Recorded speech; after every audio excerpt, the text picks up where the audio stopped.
রাখাইনে আরাকান আর্মির ব্যাপক নির্যাতনে পালিয়ে আসছেন সেখানকার বাসিন্দারা। তারা বলছেন আরাকান আর্মি মিয়ানমার সেনাদের চেয়ে বেশি নির্যাতন চালাচ্ছে। ফলে কক্সবাজারের ক্যাম্পগুলোতে দেখা মিলছে নতুন রোহিঙ্গাদের। বিজিবি সহ অন্য বাহিনী বলছে তৎপর আছে তারা। রাখাইনের বংডু অঞ্চলের বোড়াশিকদারপাড়া গ্রামে পহেলা মে বিকেলের দৃশ্য এটি। রোহিঙ্গাদের এলাকা ছাড়া করতে মুহুর্মুহু গুলি ছুটছে আরাকান আর্মি।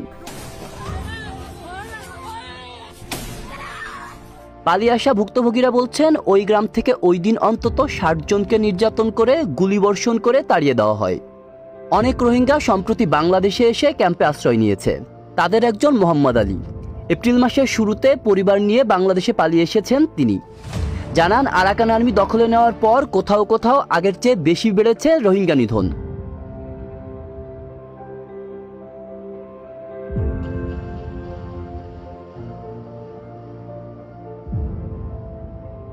এই পরিবারের মতো আরো অনেকের সাথে দেখা হয় যারা সম্প্রতি অনুপ্রবেশ করেছে বাংলাদেশে।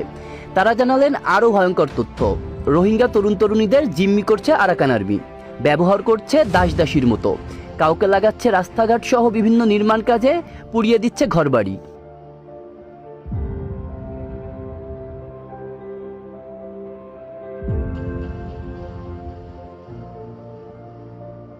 কক্সবাজারের রোহিঙ্গা ক্যাম্পের পরিধি ২ বছর ধরে আর বাড়েনি। কিন্তু স্থানীয় তথ্য মতে ২০২৩ সালের নভেম্বর থেকে বাংলাদেশে এসেছে ১,১৩,০০০ রোহিঙ্গা। সবচেয়ে বেশি আসে গত বছরের মে ও জুন মাসে। যারা আসছে তাদেরকে গাদাগাদি করে এক জায়গায় একজনের ঘরে রাখা হচ্ছে। রোহিঙ্গা নেতাদের ধারণা প্রতিদিন আসছে ৫০০রও বেশি রোহিঙ্গা।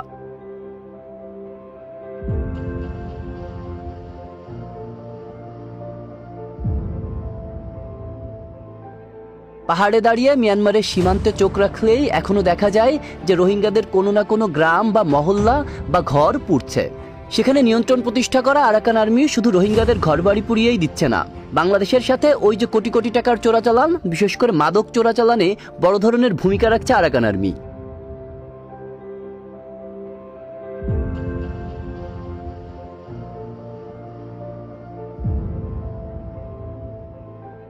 কক্সবাজার ও পার্বত্য অঞ্চলের র্যাব ১৫ এর অধিনায়ক লেফটেন্যান্ট কর্নেল কামরুল হাসান বলেন, বাংলাদেশে অনেক পণ্য চোরাচালান হয়ে মিয়ানমারে যাচ্ছে, কথাটা সঠিক। বাংলাদেশে অনেক পণ্য চোরাচালান হয়ে মিয়ানমারে যাচ্ছে।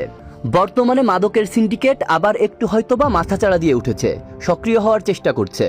এখানে তাদের অভ্যন্তরীণ সমস্যার কারণে একটা ইনস্ট্যাবিলিটি বিরাজ করছে। তো এই জায়গাতে যে প্রভাব সীমান্তের এপাশে পড়ার কথা, সেই জায়গায় কিন্তু আমরা বাংলাদেশ বর্ডার গার্ড সম্পূর্ণ নিয়ন্ত্রণ প্রতিষ্ঠা করতে সক্ষম হয়েছি। রোহিঙ্গারা এভাবে আসতে থাকলে প্রত্যাবর্ষণ দূরে থাক, তাদের থাকা খাওয়া কিভাবে হবে তা নিয়ে বাড়ছে দুশ্চিন্তা। আব্দুল্লাহ রফসান জনি,